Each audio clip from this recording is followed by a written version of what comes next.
বাড়ি কেনার ডিসিশন শুনেই দেশে সবাই জিজ্ঞেস করা শুরু করলো, নতুন বাড়ি না পুরনো বাড়ি। কথা শোনার পরে আমরাও ভাবতে লাগলাম, আচ্ছা নতুন বাড়ি কিনলে কেমন হয়। এরপর একটু রিসার্চ করে দেখলাম নতুন বাড়ির আসলে অনেক সুবিধা আছে এবং দেখতেও খুব সুন্দর, ভালো লাগে। নতুনের একটা ফিল তো অবশ্যই আলাদা, কিন্তু দাম আকাশ ছোঁয়া। এরপর মনে হলো দাম যতই হোক, ভিউ তো আমরা করতেই পারি। কিছু না হোক, ঘর সাজানোর কিছু আইডিয়া তো পাওয়া যাবে। সেই চিন্তা থেকে আমরা কিছু নিউ বিল্ড হাউসও দেখেছিলাম।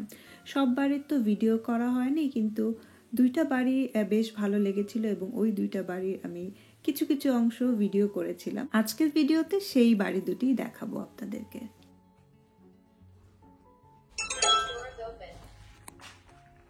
ওরা আবার বলে ডোরস ওপেন।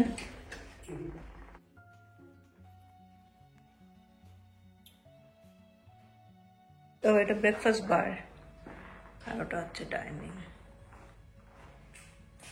এদিক দিয়ে দরজা আছে। এটা একটা 4 বেডরুম হাউস। এটার সামনেও গার্ডেন আছে, পিছনে বিশাল গার্ডেন, সাথে 3টা পার্কিং, ইলেকট্রিক কার চার্জ পয়েন্ট আছে। এছাড়া আপনারা প্রথমেই ঢুকে দেখেছেন যে সুন্দর একটা ডাইনিং এরিয়া আছে, লিভিং বা লাউঞ্জ তো আছে, ইভেন কিচেনের মধ্যেও খাবার দাবারের ব্যবস্থা আছে, অর্থাৎ এটাকে বলা হয় ব্রেকফাস্ট বার। উপরে 2টা বাথরুম আছে, নিচে একটা টয়লেট আছে, আর বিল্ট ইন অনেক স্টোরেজ আছে এই বাড়িটাতে। এটার দাম 7.5 লাখ পাউন্ড, যেটা বাংলাদেশি টাকায় কত হয় আমার হিসাব করতেও ভয় লাগে, হবে 11-12 কোটি টাকা। এটা আমাদের বাজেটের বহু দূর দূর পর্যন্ত আমাদের বাজেটের আশেপাশে নেই। হয়তো আজ থেকে 20 বছর পরে হলে হয়তো কিনতে পারবো, জানি না। জাস্ট আইডিয়া নেওয়ার জন্যই বাড়িটা আমরা দেখতে গিয়েছিলাম। এটা বেস্ট ভিউ, দেখো না।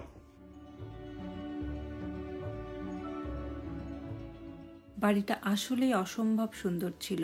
নর্মালি দেখা যায় একটা বাড়ি থেকে আরেকটা বাড়ির জানালা দেখা যায় বা গার্ডেন দেখা যায়, প্রাইভেসি অনেক সময় অনেকটা অতটা ভালো থাকে না, কিন্তু এই বাড়ির এক সাইডে হচ্ছে গার্ডেন, আরেক সাইডে একটা হিলি ভিউ, কোনো দিক দিয়ে কারো বাসা দেখা যায় না। সো প্রাইভেসি ওয়েল প্রোটেক্টেড, এর লোকেশন খুবই ভালো জায়গায়।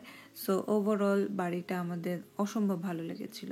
এই বাড়িটার দাম 7.5 লাখ পাউন্ড, কিন্তু আমরা যখন ডেভেলপারের সাথে কথা বলছিলাম তখন জানতে পারলাম 7.5 লাখ পাউন্ডে আপনি শুধু বাড়ির স্ট্রাকচারটাই পাবেন এবং জানালা দরজাই পাবেন, কিন্তু সাথে যদি এইভাবে ডেকোরেশন চান, যেমন যেভাবে এখানে ওয়াল করা হয়েছে, ফ্লোর করা হয়েছে, কিচেন সেট আপ করা হয়েছে, বাথরুমগুলো ফিনিশিং করা হয়েছে, ফুললি এই বাসাটা যেভাবে ডেকোরেট করা হয়েছে, এভাবে টোটালি চাইলে তার প্রাইস পড়বে প্রায় 9 লাখ পাউন্ড।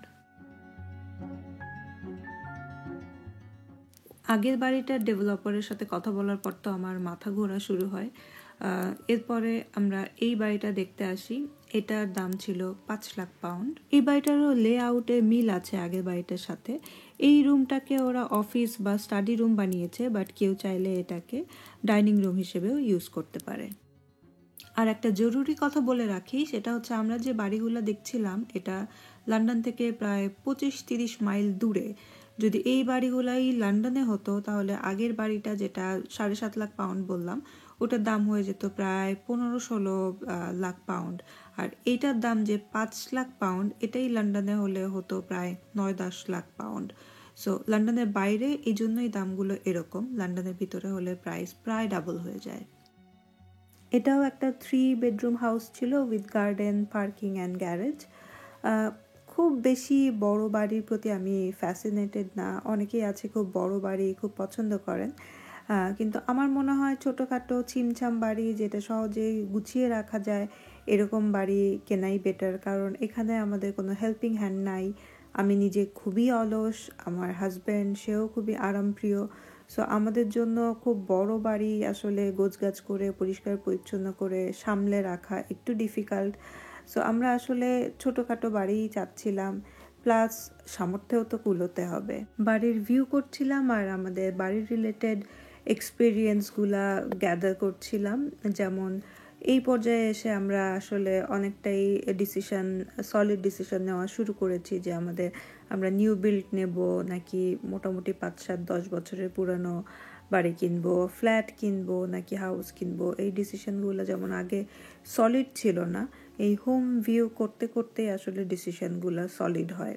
নিউ হোম নেওয়ার আমাদের খুব ইচ্ছা ছিল, কিন্তু আমাদের বাজেটে আসলে নিউ বিল্ড হোম নিতে গেলে খুবই ছোট হাউস পাওয়া যায়, কারণ তার উপরে আরও 50-60 হাজার পাউন্ড খরচ করতে হয়। তো আমরা 3.5 লাখ পাউন্ডেরও একটা নিউ বিল্ড হাউস পেয়েছিলাম, কিন্তু তার সাথে আরও যে সমস্ত কিছু অ্যাড করতে হবে তাতে আরও 50,000 পাউন্ড এক্সট্রা লেগে যায়। নিউ বিল্ড হাউসের যে প্রাইস, এটা শুধুমাত্র স্ট্রাকচারটার প্রাইস, এর সাথে আপনি যেভাবে ডেকোরেট করতে চান সেটার জন্য আলাদা কস্ট ইনক্লুড করতে হয়। প্রথম দিকে আমরা ভেবেছিলাম একটা ফ্ল্যাট নিলেও আমাদের জন্য যথেষ্ট, পরে আমরা রিসার্চ করে দেখলাম যে ফ্ল্যাটের প্রাইস ওইভাবে বাড়ে না, একটা হাউসের প্রাইস যেভাবে ইনক্রিজ করে একটা ফ্ল্যাটের প্রাইস কিন্তু ওইভাবে দাম বাড়ে না। এই জন্য পরে আমরা ডিসিশন নিই যে না, ফ্ল্যাট নিব না, কষ্ট মষ্ট করে হলেও আমরা হাউসে কিনতে চাই। সো এই বিভিন্ন ডিসিশনগুলো আমরা কিন্তু এই হাউস ভিউ করে করেই এই এক্সপিরিয়েন্সগুলো গ্যাদার করেছিলাম। তো এই ছিল আমার আজকের ভিডিও। আশা করছি আমার হাউস বাইং সিরিজের ভিডিওগুলো আপনাদের ভালো লাগছে। যদি ভালো লাগে এবং কোনো পরামর্শ থাকে প্লিজ কমেন্ট করবেন, ফ্রেন্ডস অ্যান্ড ফ্যামিলির সাথে শেয়ার করবেন। দেখা হবে পরবর্তী ভিডিওতে, ততক্ষণ পর্যন্ত ভালো থাকবেন, বাই।